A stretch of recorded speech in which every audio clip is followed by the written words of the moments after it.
А все-таки странно, Владислав Григорьевич. Наверное, вы могли бы сделать своей резиденцией, ну и отдачу Хрущеву в Пицунде.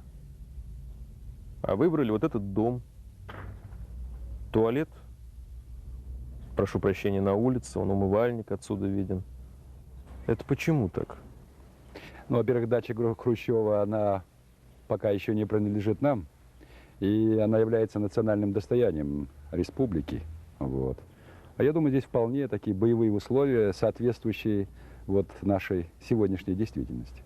Май 1993 года, до окончания войны, еще 6 месяцев, российский журналист Андрей Караулов берет интервью у главнокомандующего Владислава Ардзенба во дворе старинного дома, в стенах которого с первых дней боевых действий и до победы располагалась резиденция первого президента. А это уже 2025. Спустя годы по инициативе нынешнего главы государства Бадры Гумба здесь готовятся к началу капитального ремонта. Совсем скоро свои двери распахнет мемориальный музей имени Владислава Григорьевича.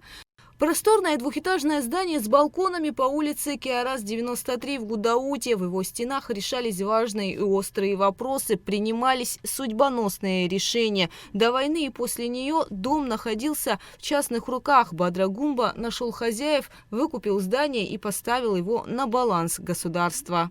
Учитывая историческое значение этого дома, в котором принимались судьбоносные, без привлечения решения для нашего народа, дома, в котором во время Отечественной войны народа Абхазии работал национальный лидер Владислав Григорьевич Ардзенба, президент Абхазии Бадра Гумба принял решение приобрести этот дом и передать государству.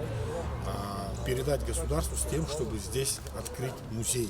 Президент считает, что этот дом имеет особое значение, символическое значение.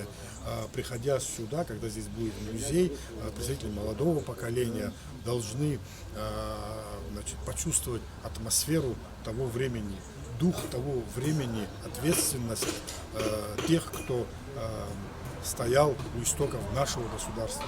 В первую очередь, конечно же, нашего национального лидера Владислава Григорьевича Ардзенба. Здесь уже приступили к расчистке территории. Готовится проектно-сметная документация на капитальный ремонт здания. Дом входит в список объектов историко-культурного наследия. Это все будет сохраняться в историческом виде, как это было предусмотрено с самого начала. И опять-таки, учитывая, что это здание историко-культурного наследия, все должно быть в первозданном виде. А какие-то сроки есть, когда нужно объект сдавать? В данном случае никаких сроков быть не должно. Здесь единственный критерий – это будет качество строительства. Вопрос о капитальном ремонте этого здания поднимался не раз. В разные годы о важности увековечить здесь память первого президента говорили общественные деятели, представители интеллигенции. И вот совсем скоро в этом здании откроется мемориальный дом-музей имени Владислава Ардзенба. Очень приятно.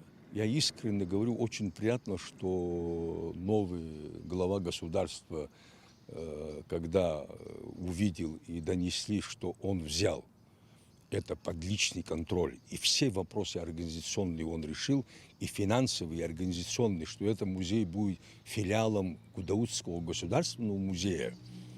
Ну, просто нет слов.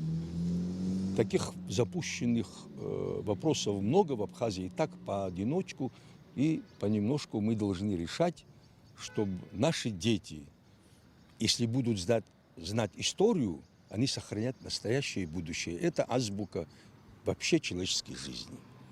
Дом на улице Киарас, 93 в Гудауте построен в 1905 году. Здание передано Музею боевой славы города Гудаута имени генерала Сергея Дбар. Гугут Савардания, Адица Сагария, Эльдар Дамиров, Фатима Гергия, Роберт Ломия. Абхазское телевидение.